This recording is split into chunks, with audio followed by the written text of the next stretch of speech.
दिग्गज निवेशक और वॉरेन बफेट के सहयोगी चार्ली मुंगेर ने कहा था कि दुनिया लालच से नहीं, ईर्ष्या से चलती है। हालांकि दुख के कारणों का वर्णन करते समय इस कथन में लालच और ईर्ष्या शब्दों के क्रम पर बहस हो सकती है, लेकिन इसमें कोई संदेह नहीं है कि एक शब्द दूसरे की ओर ले जाता है। यह कथन संपन्न और वंचितों के बीच बढ़ती खाई के दुष्परिणामों की ओर भी इशारा करता है। आज आकार की यह अर्थव्यवस्था, जिसका ऊपरी भाग धनी लोगों का और निचला भाग विकास की दौर में पिछड़ रहे लोगों का प्रतिनिधित्व करता है, बाजारों और राजनीति को रोशन कर रही है। पिछले कुछ हफ्तों में बाजार की कीमतों में हुए उतार चढ़ाव में पैसे का काम करने का तरीका सबसे साफ दिखाई देता है। सोने की कीमतें, जो साल की शुरुआत में $2,623 प्रति औंस पर थीं, $4,300 को पार कर अब $4,000 के आसपास मंडरा रही है, जो 50% से ज्यादा की वृद्धि दर्शाती है। चांदी की कीमतें, जो जनवरी में $28 पर थीं, अब $48 तक पहुंच गई है। ChatGPT के बाद से हम सभी ने एनवीडिया के बारे में सुना है। 2017 में इसका मूल्यांकन $100 अरब को पार कर गया, जिससे यह $1 ट्रिलियन के बाजार पूंजीकरण तक पहुंचने वाली 7वीं अमेरिकी कंपनी बन गई। अगर यह एक राष्ट्र होता, तो एनवीडिया जर्मनी के साथ दुनिया भर में तीसरे स्थान पर होती। इसका मूल्य फ्रांसीसी शेयर बाजार के बाजार पूंजीकरण से भी अधिक है, जो भारत की 500 सबसे बड़ी कंपनियों से भी बड़ा है। इस गुरुवार इलेक्ट्रिक कार निर्माता टेस्ला का बोर्ड यह तय करेगा कि एलन मस्क 10 वर्षों में स्टॉक विकल्पों सहित $1 ट्रिलियन के वेतन पैकेज के हकदार है या नहीं। बेशक यह मस्क के अपने लक्ष्यों को प्राप्त करने पर निर्भर करता है। मस्क जिस राशि की मांग कर रहे हैं, वह अमेरिका की प्रति व्यक्ति आय $86,800 से लगभग 11,000 गुना अधिक है। पिछले हफ्ते अमेरिकी फेडरल रिजर्व, जो वैश्विक मौद्रिक प्रवाह को प्रभावित करता है, ने ब्याज दरों में 0.25% की कटौती की। ब्याज दरों में कटौती आमतौर पर तब की जाती है जब मुद्रास्फीति कम होती है या बेरोजगारी बढ़ रही होती है। अमेरिका में मुद्रास्फीति अभी भी बढ़ रही है और बेरोजगारी घट रही है।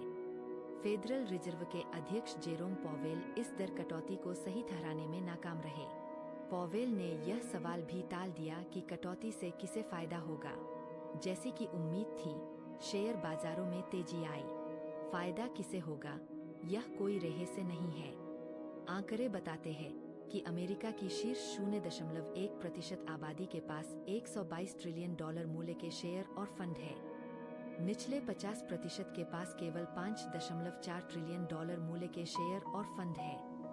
आकार के रुझान में विलासिता का सामान बनाने वाली कंपनियां और बैंक अच्छा प्रदर्शन कर रहे हैं, जबकि खुदरा विक्रेता कर्मचारियों की संख्या कम कर रहे हैं।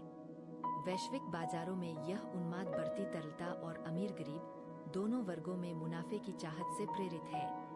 हालांकि रुझान के अनुसार केवल नकदी समृद्ध कंपनियों के शेयर ही बढ़ रहे हैं।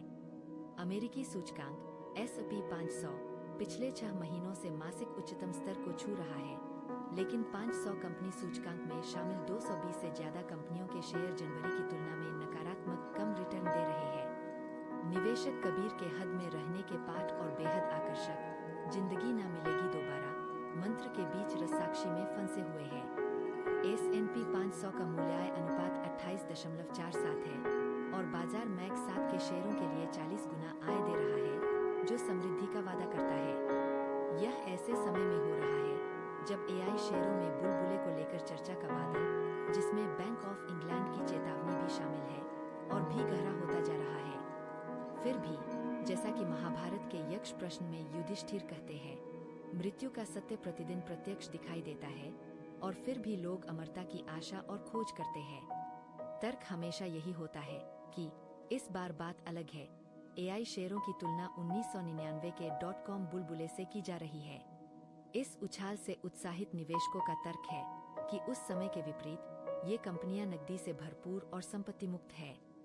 हालांकि चिप निर्माताओं और उपयोगकर्ताओं के बीच $1 ट्रिलियन के सर्कुलर सौदे, मेटा के $30 बिलियन के ऋण जारी करने और AI बॉन्ड के $200 बिलियन के बार की आशंकाओं ने चिंताएं बढ़ा दी है। AI से संबंधित ऋण में $12 ट्रिलियन से अधिक के साथ वॉल स्ट्रीट इस बात पर विचार कर रहा है कि इसका प्रभाव ऋण बाजार या इक्विटी में दिखाई देगा या नहीं। धीमी गति से बढ़ने वाली समृद्ध अर्थव्यवस्थाओं के सूचकांक बेहतर रिटर्न दे रहे हैं। अमेरिका में 2025 में सकल घरेलू उत्पाद (जीडीपी) वृद्धि 1.8% रहने का अनुमान है और S&P 500 इस वर्ष अब तक 16.3% बढ़ा है। जापान के केंद्रीय बैंक ने 0.7% की वृद्धि का अनुमान लगाया है और निक्केई 225 में 31.3% की वृद्धि हुई है। ECB ने यूरोजोन में जीडीपी वृद्धि 1.2% रहने का अनुमान लगाया है, जबकि जर्मन DAX में 20% की वृद्धि हुई है।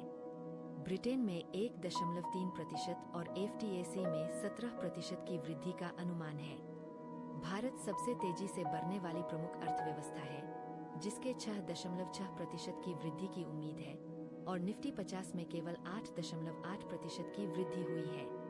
इसमें कोई संदेह नहीं है कि जैसे जैसे अरबपतियों की संख्या बढ़ रही है, आम लोग खुद को हाशिए पर महसूस कर रहे हैं और इसका राजनीतिक प्रभाव न्यूयॉर्क के मेयर चुनाव में, ब्रिटेन में जहां सरकार अतिधनवानों पर कर लगाने की योजना बना रही है, और पूरे यूरोप में जहां आव्रजन विरोधी आंदोलन वाम और दक्षिणपंथी एकजुट हो रहे हैं, दिखाई दे रहा है।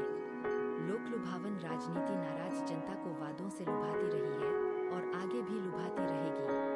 आकार की अर्थव्यवस्थाएं आकार की राजनीति को